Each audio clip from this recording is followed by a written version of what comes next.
Muy buenas tardes, tengan todos ustedes. Quiero agradecer al doctor Miguel Ángel Valdovinos y a la mesa directiva de la Asociación Mexicana de Neurogastroenterología y Motilidad por su amable invitación para estar con ustedes esta tarde aquí en este diálogo en red que pues, han tenido una aceptación muy grande entre los médicos, no nomás de México, sino de gran parte de Latinoamérica.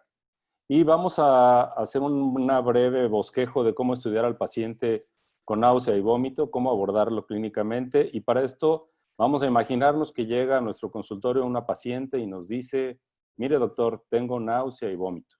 Y entonces nosotros como doctores nos vamos a poner a pensar como este doctor y vamos a pensar un montón de cosas antes de andarle preguntando a la paciente, ordenar nuestra cabeza y ver qué es lo que le vamos a preguntar y en qué orden. Es como si fuera una receta de cocina. Primero vamos a poner cada uno de los ingredientes y vámonos por orden.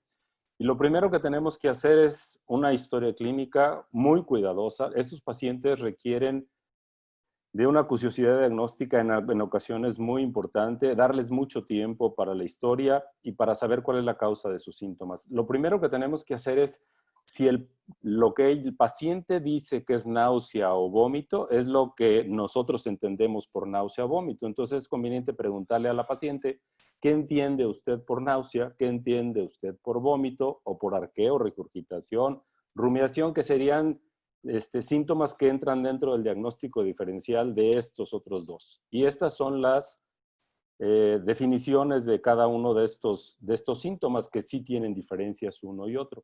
Lo importante, como les decía, es que el paciente, lo que diga el paciente sea lo mismo que nosotros estemos pensando.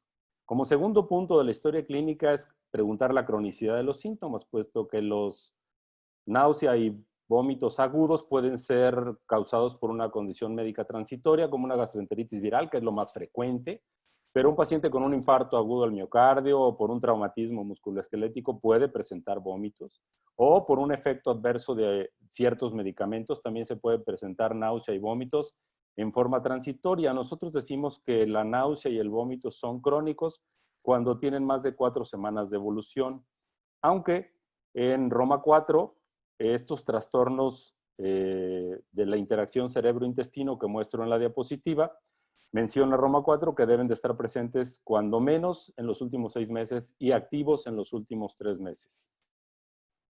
El tercer punto en la historia clínica que debemos de preguntar al paciente o de investigar es descartar causas no gastrointestinales, y estas pueden ser medicamentos, insuficiencia renal, trastornos cardíacos, trastornos neurológicos, endocrinos, vestibulares del tejido conectivo o trastornos vasculares. Y esto es importante porque la náusea y el vómito se van a resolver cuando tratemos o mejoremos la condición en forma apropiada. Las causas gastrointestinales también son muchas y estas son de las más frecuentes. Gastroparesia, que no es tan frecuente, pero es importante. Dispepsia funcional, quizá sea una de las más frecuentes. Síndrome de vómito cíclico, síndrome de hiperemesis por cannabinoides, síndrome de náusea y vómito crónico, causas anatómicas como una úlcera péptica con una estenosis pilórica, una obstrucción intestinal intermitente, etcétera, radiaciones, Crohn, pancreatitis crónica, o trastornos de las vías biliares o del hígado, pseudoobstrucción crónica intestinal o trastornos esofágicos que tienen características especiales los síntomas del vómito en estos casos.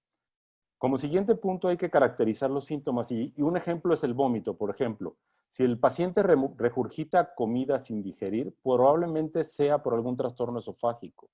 Si el paciente vomita comida parcialmente digerida varias horas después de haber comido, puede ser o gastroparesia o una obstrucción de salida gástrica. Vómito de bilis o vómito fecaloide con olor pútrido puede ser una obstrucción intestinal y depende de las características podemos definir o inferir de dónde está la obstrucción. Si el paciente presenta náusea persistente y poco vómito, probablemente nos encontremos con una dispepsia funcional más que con alguna causa orgánica. Y si el paciente tiene vómito en proyectil sin náusea, puede ser una hipertensión intracraneal. Y en cuanto al tiempo del vómito, por ejemplo, si el paciente vomita y tiene náusea 1 hora postprandial, puede ser gastroparesia o obstrucción de salida gástrica. Si el paciente vomita inmediatamente después de la comida, puede tener rumiación, volumia o anorexia nerviosa. Si el paciente tiene un vómito incoercible en episodios, puede ser síndrome de vómito cíclico o síndrome de hiperemesis por cannabinoides.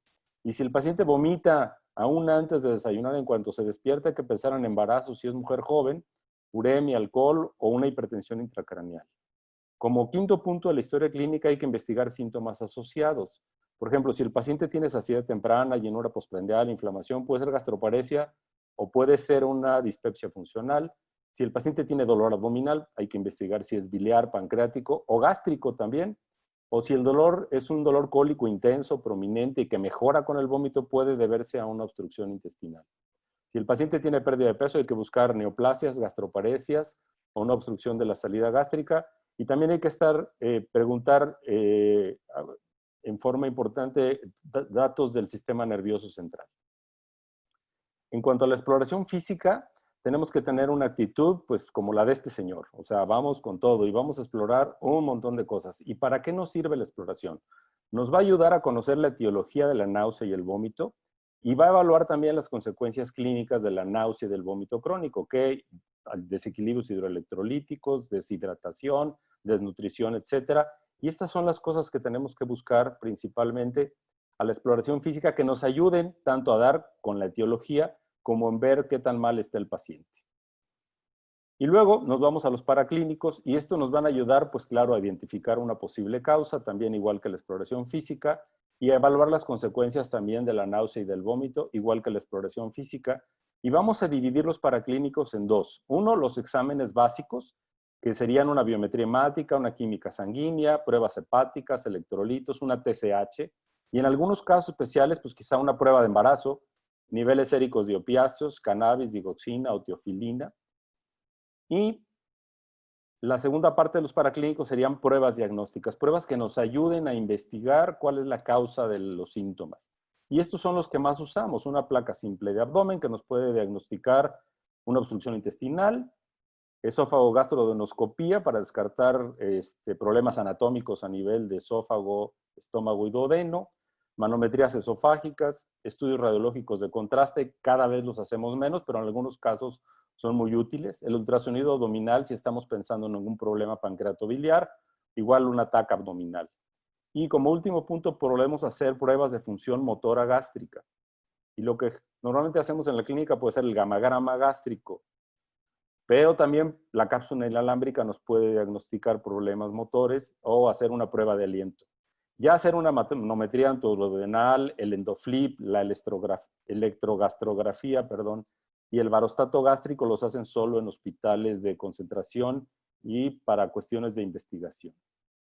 Recapitulando, si hacemos una buena historia clínica y seguimos los siguientes pasos, definir los síntomas, cronicidad de los síntomas, descartar las causas no gastrointestinales, investigar las características de los síntomas o los síntomas asociados en la historia clínica, hacer una buena exploración física dirigida a encontrar la etiología de los síntomas y finalmente hacer paraclínicos en todos los pacientes estudios básicos, o sea, todos los pacientes tienen que tener una historia clínica con todos estos puntos, una exploración física y de paraclínicos cuando menos a los estudios básicos. Y en algunos casos, hacer pruebas diagnósticas de acuerdo a los hallazgos que tuvimos a la exploración de la historia clínica.